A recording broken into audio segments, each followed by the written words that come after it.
Okay, so what we have here is a milk agitator motor, and this one's called a rotor milk.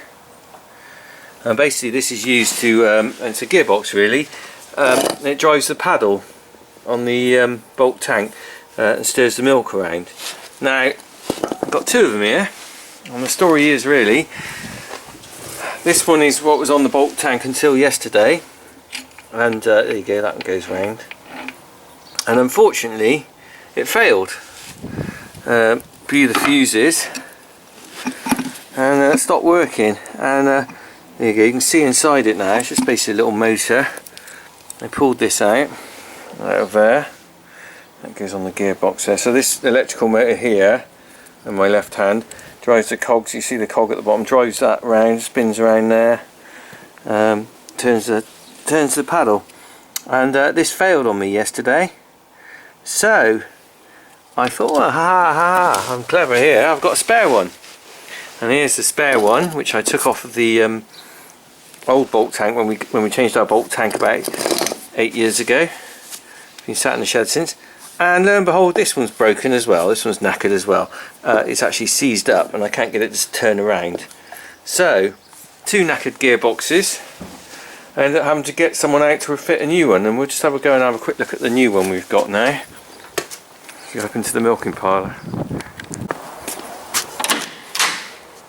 So here we are in the milking parlour, and this is our new bulk tank agitator.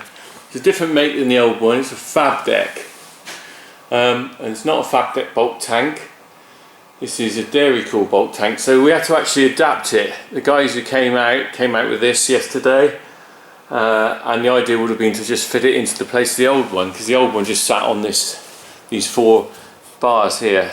But because it's a different one, we've put this adapter plate on, and then we've done a temporary fix with some spacers there just to get the spacing right. So hopefully I'm going to get some replacement parts out of stainless steel to fill these gaps, because these are obviously just temporary. So I'll show you how it works. So we've got the paddle there, press on, and that'll just keep it going for, there we go, and then we get it fired up. So that's spinning around now. We'll have a look inside.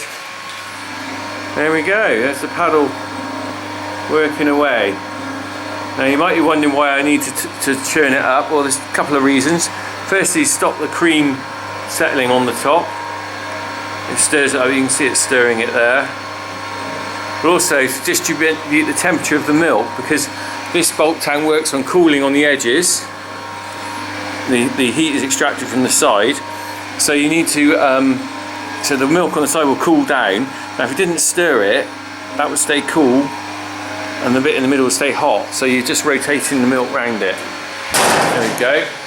And without that I couldn't get the milk temperature down, and there it is, it's 3.2 degrees. I need to get that below 5 degrees, otherwise it won't take it. So let me just turn the paddle off. There we go. Oh, paddle off, wrong button. Paddle off, there we go. And we're okay, we're cooled down now, and that's off. So that's our new paddle agitator, which scarily probably I think is about 500 quid plus the fitting. So I bet we're getting on sort of, well, 800 or 900 quid I expect, because it was a call out late at night. I had to make sure it was done because I need them to collect the milk. Otherwise, if it had been one of those things where I could have waited, I would have fitted it myself. Well, I didn't have one of these lying around the shed, apart from the spares that didn't work. So there we go, our new bulk tank agitator. Right, well, we've seen the new agitator in place, and I showed you the old ones earlier. Well, I've had a little play around since then, and I've taken them all apart. Part of me was thinking I could swap the bits over and stuff, but when I took them all apart they were so corroded up and knackered, I sort of scrapped that idea. But it's interesting, you can see how they all work really. So that goes inside, there's the outer shell. That bit there would go inside there, and then it's got a, so that's the motor at the top really. Underneath is a gear thing, which actually corresponds with that hole in there. And if I slot that on there, you can sort of see what's happening. So that then rotates with the motor drives that top bit round, and the gearing just inside here turns this bit here. Of course, now I put that in there, it's all jammed up. So basically, I think that one there, the gearbox was knackered. This one here, the motor was knackered.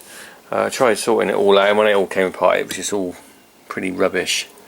I mean, these both are at least probably 20 years old, so I've had my money's worth out of them. So at the end of the day, they're just going to go for the scrap pile. But there you go, little look inside rotor milk gearbox and agitator. The end.